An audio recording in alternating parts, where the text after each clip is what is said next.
श्रावण मासरे शिवंक मंदिररु चोरी। गंजाम जिला सोरडा अंचल चली चोर मानक आतंक राज। गोटे राति दुईटी शिव मंदिर रे चोरी होईछि।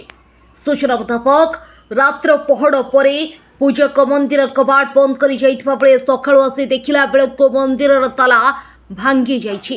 सूचना पाई मंदिर कमिटी सेठारे पहुंची मंदिर भीतर को प्रवेश करथिले।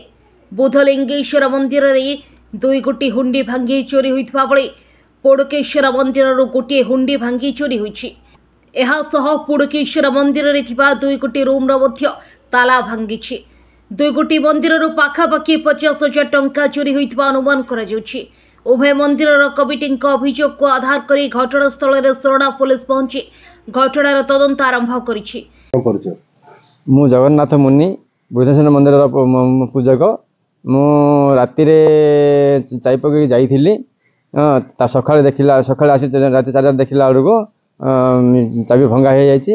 मु संगे संगे एटा आमर कमिटी की ब्रह्मा मु सूचना देली कमिटी समस्त आसिले आसिक मत आम मिसिक भितर गलु जाइए आम देखिलु जे प्रथम हुंडी हांडी ना आ गोटे हुंडी हांडी पूरा भंगा ही अच्छी आईटा कमिटी कमिटी मैंने कहले कि आम से लेखा करूँ आम पुलिस एफआईआर देवु जहाँ एफआईआर जहाँ माने जहाँ तदंत हम आम से दुईटा हुंडी गोटे हुंडी तो मंदिर अच्छे आ गोटे हुंडी कोडे अच्छे आ गोटे हुंडी मंदिर थिला आ गोटे हुंडी नदी पाखे जाई पड़छि। दुईटा हुंडी रे किछि पैसा पत्र सेटा कमिटी बाबू जानथिबे मु सेटा जाननी ना चोरी किछि हेछि। हां चोरी पूरा हेछि हुंडी भांगला में तो चोरी हेछि ना। हेले श्रावण मासरे भक्त माने शिव को पूजा करुथा बेले मासरे चोरी होइथबारो भक्तंक मन रे गभीर आघात लागिछि। आई मैं श्री श्री बुधनेश्वर मंदिर कमिटी अटू मोर नाम होची गणेश नायक सोरडा बासिंदा। कोन हेछि मंदिर को चोरी जाई आगे हमर बुधनेश्वर मंदिर रो हुंडी बेड़ी चोरी जाइछि गत रात्र।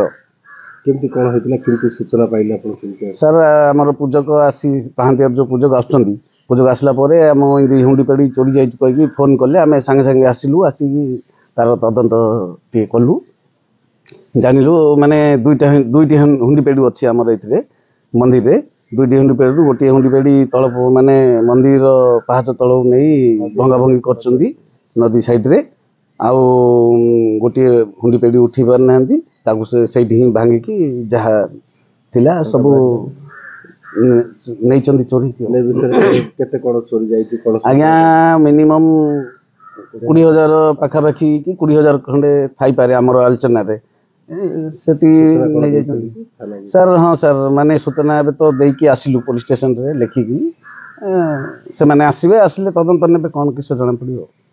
कृष्णा सुंदर पटनायक श्री श्री बुधलेश्वर स्वामी काम्यदंड बुधलेश्वर मंदिर परिचालना कमिटी कौन कहे मंदिर कौन चोरी जाइतिला गत रात्रि अर्थात 31/7/2024 विलंबित राति आमर मंदिर गोटे बृहत चोरी हो जाइए। दुईटी महाप्रभुंर चलती हुंडी गोटे हुंडी बर्तमान मंदिर अवस्थित और गोटे हुंडी बाहर पड़ी रही मंदिर रे 3 मास विगत 3 मास हुंडी खोला भी नाथिला। आमे आशा करू बृहत अर्थराशि अर्थात 25 to 30,000 हुंडी पेड़ी थाई पारे एटा को मिसी 6 थर हला हुंडी पेड़ी जाइछि। बारंबार एफआईआर देला सत्वे कौन सी कार्यानुष्ठान हो पारने आज सुधा आम भावुँ कि यहाँ गोटे चोरंर अभ्यास परिणत हो गलानी।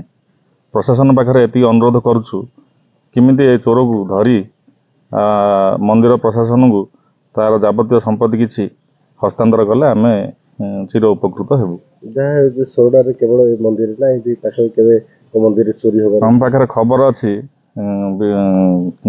विगत राति रे दुईटी मंदिर चोरी हो जाइछि।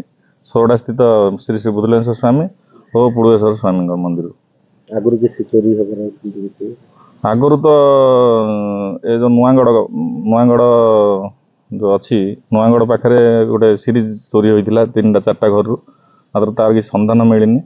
आम आशा करुछु प्रशासन आम उचित न्याय देवे बोली। गंजाम भंजनगर चिन्मय Kumar Bewarta report of live.